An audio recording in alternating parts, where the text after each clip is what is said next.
Gold and silver வந்து என்றைக்குமே it will yield you better return than fixed deposit. Every 9 years gold வந்து triple ஆகுது. நீங்கள் இப்போ 2024 22 கிராம் ஆபரண தங்க விலை வந்து 7,260 ரூபா இருக்குது. 7,260 இருக்குது. நீங்கள் 2015 போய் பார்த்தீங்கன்னா அப்ராக்சிமேட்லி 2,450 இருக்குது. ஷார்ட் டேர்மில் ஒரு 2 to 3 இயர்ஸில் கோல்டு வந்து 10,000 ரீச் ஆகுங்கிறது தான் most of the people prediction. இப்போ சில சமயங்கள்லாம் கோல்டு காயின் வந்து நீங்கள் பேங்க்கில் போய் வாங்கினீங்கன்னா ஒரு 5 to 7% ஜாஸ்தியாக இருக்கும். கோல்டு பீஸாக வாங்குறது பெட்டர் தான். என்றைக்குமே நீங்கள் கோல்டு வாங்குறதுன்னு டிஃபைன் பண்ணிட்டீங்கன்னா உங்களுக்கு கோல்டு ETF தான், கோல்டு பீஸ் தான் வாங்கணும். லாங் டேர்மில் வந்து உங்களுக்கு பெட்டர் ரிட்டர்ன்ஸ் கிடைக்கும். ஷார்ட் டேர்ம்லேயும் ஒரு 10 to 12% கிடைக்கும். நீங்கள் எப்போ வந்து கோல்டை வந்து நீங்கள் ஈக்விட்டிக்கோ இல்லை ரியல் எஸ்டேட்டுக்கோ கம்பேர் பண்ண ஆரம்பிச்சிங்கன்னா உங்களுக்கு வந்து கொஞ்சம் டிசப்பாயின்மெண்ட் வரும். கோல்டு 2024 நல்ல ரிட்டர்ன்ஸ் கொடுத்ததை பார்த்தோம். 25 கோல்டு எப்படி இருக்கும் சார்? கோல்டு நல்லா தான் இருக்கும், டெஃபினட்டாக நல்லாயிருக்கும். உங்களுக்கு வந்து கோல்டு அண்ட் சில்வர் வந்து என்றைக்குமே it will yield you better return than fixed deposit. நான் சில ஸ்டாக்கோட கம்பேர் பண்ணுறேன், அது வந்து 40% போச்சு சார், கோல்டு 13% தான் போச்சுன்னா அப்படி கம்பேர் பண்ணக்கூடாது. கோல்டு வந்து ஃபிக்ஸட் டெபாசிட்டுக்கு பதிலாக கோல்டு வாங்கலாம். ஃபிக்ஸட் டெபாசிட் 6.5% கொடுக்குது, எனக்கு இது 9% 10% கொடுக்குதா, பெட்டர். கோல்டு ப்ரைஸ் மேலே போகிறது ஏன் மேலே போகும் அப்படின்னா நிறைய காரணங்கள் இருக்குது. இன்ஃப்ளேஷன் இருக்குது, ருபி டிப்ரிசியேஷன் இருக்குது, ஜியோ பொலிட்டிக்கல் டென்ஷன் இருக்குது, கவர்மெண்ட்டே வாங்குகிறாங்க, அதே மாதிரி ஆர்னமெண்ட்ஸை. நான் ஒரு லேட்டஸ்ட்டாக ஒரு நியூஸ் படித்தேன். நெக்ஸ்ட்டு 2 monthஸில் 4.5 lakhs மேரேஜஸ் பிளான்டு இந்தியாவில். That is a level of jewellery consumption is going to happen அப்படிங்கிறாங்க. இது டேட்டா வந்து ஒரு ரிலையபிள் சோர்ஸ் அப்படின்னு சொல்ல முடியாது, but it is a news it is there. So அந்த மாதிரி இருக்கும்போது கோல்டோட ப்ரைஸ் கொஞ்சம் கொஞ்சமாக மேலே போகிறதுக்கு தான் வாய்ப்புகள் இருக்குது. இன்னொரு ஸ்டாட்டிஸ்டிக்ஸ் பார்த்தீங்கன்னா எவ்ரி 9 இயர்ஸ் கோல்டு வந்து ட்ரிபிள் ஆகுது. நீங்கள் இப்போ 2024 22 கிராம் ஆபரண தங்க விலை வந்து 7,260 ரூபா இருக்குது. 7,260 இருக்குது. நீங்கள் 2015 போய் பார்த்தீங்கன்னா அப்ராக்சிமேட்லி 2,450 இருக்குது. அங்கேருந்து 9 இயர்ஸ் டவுன் த லைன் 2006 பார்த்தீங்கன்னா 850 rupees இருக்கு. ஸோ இந்த 9 வருஷத்துக்கு இது ட்ரிபிள் ஆகுது. அப்படின்னு பார்த்தீங்கன்னா இப்போ 7,200 ரூபா இருக்குது. அனதர் 9 இயர்ஸில் ட்ரிபிள் ஆகட்டினா கூட ஒரு டபுள் ஆனால் கூட 9% ரிட்டர்ன் வந்துடும். இல்லாட்டினா இப்போ வந்து நமக்கு 7,200 ரூபா இருக்குது, அது வந்து ஒரு 13,000-14,000 ரூபா வரைக்கும் போகிறதுக்கான வாய்ப்புகள் இருக்குது. அதாவது டபுள் ஆகிறதுக்கு வாய்ப்புகள் இருக்குது 9 இயர்ஸில். ஸோ அப்போ வந்து கோல்டு வந்து பெட்டராக தான் ரிட்டர்ன் கொடுக்கும். ஷார்ட் டேர்மில் ஒரு 2 to 3 இயர்ஸில் கோல்டு வந்து 10,000 ரீச் ஆகுங்கிறது தான் most of the people predictions. ஏன்னா நிறைய என்ன சொல்கிறது, the event which is favouring gold, so அது இருக்குது. அதே மாதிரி சில்வரும் நல்லா போகிறதுக்கு அந்த வாய்ப்புகள் இருக்குது. சில்வருக்கு வந்து மோர் தென் இந்த ஆர்னமெண்ட்ஸ் அதெல்லாம் காட்டிலும் இண்டஸ்ட்ரியல் யூசேஜ் இருக்குது. ஸோ அதனால் சில்வரோட கன்சம்ஷனும் இன்க்ரீஸ் ஆகிறதுக்கான வாய்ப்புகள் இருக்குது. ஸோ கோல்டு அண்ட் சில்வர் வந்து is a good investment to make.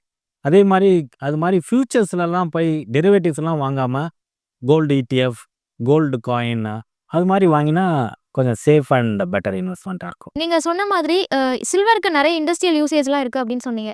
இந்த ரீசன்னால ஒரு பாயிண்ட் ஆஃப் டைம்ல, அதாவது இன்னும் ஒரு 20-25 இயர்ஸ் கழிச்சு கோல்டை விட சில்வரோட வேல்யூ நிறைய இருக்கும் அப்படின்லாம் சொல்றாங்க, உண்மைதானா? டிபெண்ட்ஸ்.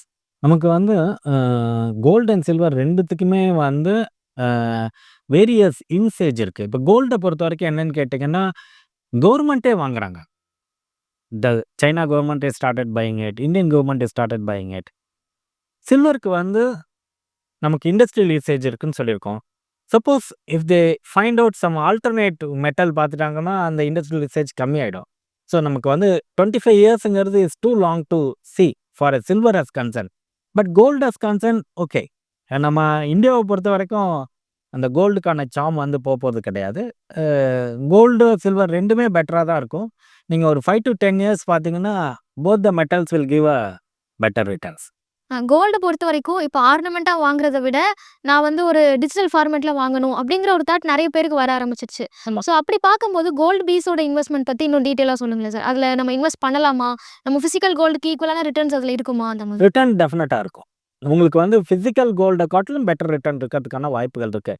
ஏன்னா நீங்கள் ஃபிசிக்கல் கோல்டு வாங்கும்போது உங்களுக்கு அந்த வேஸ்டேஜ், மேக்கிங் சார்ஜஸ் அதெல்லாம் இருக்கும். அதுக்கப்புறம் safety also is a concern. You have to keep it safe. இந்த 3 விஷயங்கள் இருக்கு. 4வது வந்துட்டு நீங்க ஒரு ஜுவல்லரின்னு வாங்கும்போது திருப்பி அகைன் நீங்க வித்துட்டு திருப்பி வாங்கும்போது திருப்பி அகைன் அந்த டாக்ஸ் ரிலேட்டட் ஜிஎஸ்டிலாம் இருக்கு. நீங்க ஃபினான்ஷியல் இன்ஸ்ட்ருமெண்ட்டா வாங்கும்போது எய்தர் கோல்டு இடிஎஃப்ஆ வாங்கும்போது என்ன ஆகும்னு கேட்டிங்கன்னா, நீங்க வாங்கி வச்சுக்கலாம். அதுலயும் கேபிட்டல் கெயின்லாம் இருக்கு. பட் ஸ்டில் உங்களுக்கு வந்து லிக்விடிட்டி பெட்டரா இருக்கும். தென் உங்களுக்கு என்ன சொல்றது? இந்த பிரைசிங் வந்து இன்னும் கொஞ்சம் கூட பெட்டரா இருக்கிறதுக்கான வாய்ப்புகள் இருக்கு. நீங்க ஏன் சொல்றேன்னா, நீங்க கோல்டு காயினா வாங்குனீங்கன்னா, ரேட் வந்து ஒவ்வொரு இடத்துலயும் ஒவ்வொரு மாரி மாறுபடும். இப்ப சில சமயங்கள்லாம் கோல்டு காயின் வந்து நீங்க பேங்க்ல போய் வாங்கினீங்கன்னா, ஒரு 5-7% ஜாஸ்தியா இருக்கும். ஏன்னா, அவங்க சர்டிஃபிகேட் பண்றேன்பாங்க, பியூரிட்டி நான் கேரண்டி பண்றேன்பாங்க. அதெல்லாம் ப்ராப்ளமா இருக்கும். பட் ஒரு ஃபினான்ஷியல் இன்ஸ்ட்ருமெண்ட்டா கோல்ட் பீஸா வாங்கும்போது இந்த கன்சர்ன்லாம் இல்ல. கொஞ்சம் கூட உங்களுக்கு டிமேட்ல வச்சுக்கலாம். உங்களோட ஸ்டாக் புரோக்கர்ட்டயே வாங்கிக்கலாம். ஸோ வந்து பட் அதுலயும் நீங்க கவனிக்க வேண்டியது என்னன்னு கேட்டிங்கன்னா, உங்களுடைய டிரான்சாக்ஷன் சார்ஜஸ் என்ன இருக்கு? லாங் டெர்ம் கேபிட்டல் கெயின் என்ன இருக்கு? ஷார்ட் டெர்ம் கேபிட்டல் கெயின் என்ன இருக்கு? இதெல்லாம் பார்த்துட்டு வாங்கலாம். பட் கோல்டு பீஸா வாங்குறது பெட்டர் தான் என்னைக்குமே. உங்களுக்கு லிக்விடிட்டி பெட்டரா இருக்கும். கோல்டு பீஸ், சில்வர் பீஸ் இது 2த்தையும் நம்ம புரிஞ்சுக்கிறதுக்கு எனக்கு என்ன டவுட்னா, இப்போ மார்க்கெட் நெறைய ஃப்ளக்சுவேட் ஆகுது. சென்செக்ஸ், நிஃப்டி எல்லாம் ஃப்ளக்சுவேட் ஆகுது. அத டிபெண்ட் பண்ணி கோல்டு பீஸ், சில்வர் பீஸ் வந்து ரியாக்ட் பண்ணுமா? இல்ல மார்க்கெட்ல கோல்டோட பிரைஸ் என்ன? சில்வரோட பிரைஸ் என்ன? அந்த வந்து இதுல இம்பாக்ட் பண்ணுமா சார்? மார்க்கெட் பிரைஸ் தான் இதுல இம்பாக்ட் பண்ணும். உங்களுக்கு வந்து இன்னைக்கு ஒரு யூனிட் அப்படின்னு சொன்னோம்னா, சில பீஸ் வந்து 1 கிராமா இருக்கு. இதுல வந்து 0.1 ஆர் 0.01 அப்படி இருக்கு. மார்க்கெட்ல வந்து உங்களுக்கு 24 கேரட் என்ன கோல்டு பிரைஸ் இருக்கோ, அதே பிரைஸ் அங்க ரிஃப்ளெக்ட் ஆகும். It will not reflect based on the equity மார்க்கெட்டோ, வேற ஃபேக்டர்ஸோ அதுல இன்ஃப்ளூயன்ஸ் ஆகாது. It is backed up by a physical gold தான். ஸோ அதனால நீங்க மார்க்கெட்ல வந்து இன்னைக்கு என்ன பிரைஸ் இருக்கோ, அதே பிரைஸ் தான் அங்கேயும் இருக்கும். கோல்டு பீஸ் வந்து நம்ம இப்போ ₹63 அப்ராக்ஸிமேட்டா இருக்குன்னா, நமக்கு ஏத்த மாரி அக்யூமுலேட் பண்ணிட்டே வரலாம். ஸோ அது ஒரு பிசிக்கல் கோல்டுக்கு ஈக்குவலான ரிட்டர்ன்ஸா குடுக்க முடியுமா சார்? ஆமா. இது வந்து ஃபிராக்ஷனலா தான் இருக்கும். நீங்க ₹63க்கு ஒரு யூனிட் வாங்குனீங்கன்னா, அது 1 கிராம் கோல்டு இல்ல. நீங்க 1 கிராம் கோல்டு வந்து 7200 ஃபார் 22 கேரட், 7450 ஃபார் 24 கேரட்னா, அதோட ஃபிராக்ஷனல் வேல்யூ தான் இது 63. அப்ராக்ஸிமேட்லி நீங்க பார்த்தீங்கன்னா 1% இருக்கும். இப்ப நீங்க வந்து 7400னா 10%னா 747, 1%னா ₹74. அதுதான் இங்க ஃபிராக்ஷனல் கோல்டா இருக்கும். ஸோ வந்து அங்க வந்து மார்க்கெட்ல 10% gold physical gold price increase ஆச்சுன்னா, இதுவும் 10% இன்க்ரீஸ் ஆகும். So there is no differences. சில்வர பொறுத்தவரைக்கும் ட்ரெடிஷனலாவே அது ஒரு இன்வெஸ்ட்மென்ட் ப்ராடக்ட்டாலாம் பெருசா பார்த்ததில்ல. அப்படி இருக்கும்போது சில்வர் பீஸ ஒரு இன்வெஸ்ட்மென்ட் ப்ராடக்ட்டா கன்சிடர் பண்ணலாமா? அதோட ரிட்டர்ன்ஸ் எப்படி இருக்கும் சார்? அதுவும் பெட்டரா தான் இருக்கும். உங்களுக்கு லாஸ்ட் இயர்ல பார்த்தீங்கன்னா, silver, gold both are given a same return. So silver வந்து வாங்கலாம். இப்ப வந்து உங்களுக்கு கோல்டுக்கு என்ன இம்பார்ட்டன்ஸ் இருக்கோ, அதே மாரி சில்வருக்கு இப்ப people are started giving importance. முன்னாடி வந்து கோல்டு தான் அப்படின்னு நினைச்சிட்டு இருந்தாங்க. இப்ப அப்படி இல்ல. Silver ETF also is growing in it. நீங்க சில்வருக்கும் ஈக்குவலா இம்பார்ட்டன்ஸ் இருக்கு. நீங்க உங்களோட பிரைசிங் வந்து மோர் ஆர் லெஸ் என்ன சொல்றது? தி ஃபேக்டர்ஸ் அந்த பிரைஸ இன்ஃப்ளூயன்ஸ் பண்றது கோல்ட் அண்ட் சில்வர் சிமிலரா தான் இருக்கு. கோல்டு பீஸ பொறுத்தவரைக்கும், இப்ப நான் வந்து பிசிக்கல் கோல்டு வாங்கல, டிஜிட்டல் கோல்டு தான் அப்படின்னு சூஸ் பண்ணிட்டாங்கன்னா, கோல்டு பீஸ் இருக்கு. அப்படி இல்லன்னா ஒரு மல்டி அசெட் ஃபண்ட் கோல்டு இருக்கிற மாதிரியான ஒரு ஃபண்ட்ஸ் இருக்கு. இதெல்லாம் கன்சிடர் பண்ணும்போது, எது பெஸ்ட்டான டிஜிட்டல் கோல்டா இருக்கும் சார்? உங்களுக்கு கோல்டு இடிஎஃப் வாங்கலாமா? இல்லாட்டினா மல்டி அசெட் கிளாஸ் உள்ள ஃபண்ட் வாங்கலாமா அப்படின்னா, நீங்க கோல்டு வாங்குறதுன்னு டிஃபைன் பண்ணிட்டீங்கன்னா, உங்களுக்கு கோல்டு இடிஎஃப் தான். கோல்டு பீஸ் தான் வாங்கணும். நம்ம போயிட்டு மல்டி அசெட் கிளாஸ் ஃபண்டுல இன்வெஸ்ட் பண்றோம்னா, அதுல உங்களுக்கு ஈக்விட்டி இருக்கும், டெட்டும் இருக்கும். கோல்டோட பெர்சன்டேஜ் 10-15% தான் இருக்கும். அது வந்து 100% கோல்டு இன்வெஸ்ட்மெண்ட்டுக்கு ஈக்குவலன்ட் வராது. நீங்க கோல்டுன்னு பார்த்தீங்கன்னா, நீங்க கோல்டு இடிஎஃப் வாங்கிக்கங்க. மியூச்சுவல் ஃபண்ட், ஈக்விட்டி மியூச்சுவல் ஃபண்டுன்னு வாங்கினீங்கன்னா, டைவர்சிஃபைடு ஈக்விட்டி மியூச்சுவல் ஃபண்ட் வாங்குங்க. மல்டி அசெட் கிளாஸ் அதுக்காக பேடுன்னு சொல்ல முடியாது. அதுல ஒரு போர்ஷன் வாங்கிக்கலாம். கோல்டுக்கு பதிலா அத வாங்குறேன்னு போக்கூடாது. கோல்ட் அண்ட் சில்வர் பீஸ் 2மே இருக்கு. இப்போலேருந்து நான் இன்வெஸ்ட் பண்ணணும் அப்படின்னு ஸ்டார்ட் பண்றேன். ஒரு 5000 இன்வெஸ்ட் பண்ணணும் ஸ்டார்ட் பண்றேன்னா, இது 2யும் எப்படி ஸ்ப்ளிட் பண்ணி இது 2ல இன்வெஸ்ட் பண்ணலாம் சார்? நீங்க கோல்டு ஒரு 3500, சில்வர் ஒரு 1500 வாங்கிக்கலாம். 70-30ல வாங்கிக்கலாம். ஏன்னா கோல்டு வந்து கோல்டு இஸ் கோல்டு தான். லாங் டெர்ம்க்கு இன்வெஸ்ட் பண்றதுக்கு gold base and silver base ஒரு நல்ல ஆப்ஷன். ஆமா, ஆமா. லாங் டெர்ம்ல வந்து உங்களுக்கு பெட்டர் ரிட்டர்ன்ஸ் கிடைக்கும்.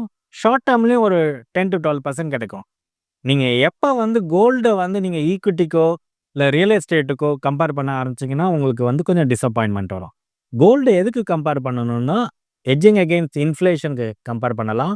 ஃபிக்ஸட் டெபாசிட்க்கு எகெயின்ஸ்டாக கம்பேர் பண்ணலாம். இல்லாட்டினா ஒரு டெட் மியூச்சுவல் ஃபண்ட் ஒரு 7-8% கொடுக்குற கோல்டில் இன்வெஸ்ட் பண்ணுறேன்னா அது மாதிரி கம்பேர் பண்ணலாம். நீங்கள் இதை எடுத்துன்னு போயிட்டு நம்ம ஈக்விட்டியில் மிட் கேப் ஃபண்டோட நான் கம்பேர் பண்ணுறேன்னா அது சரியாக வராது.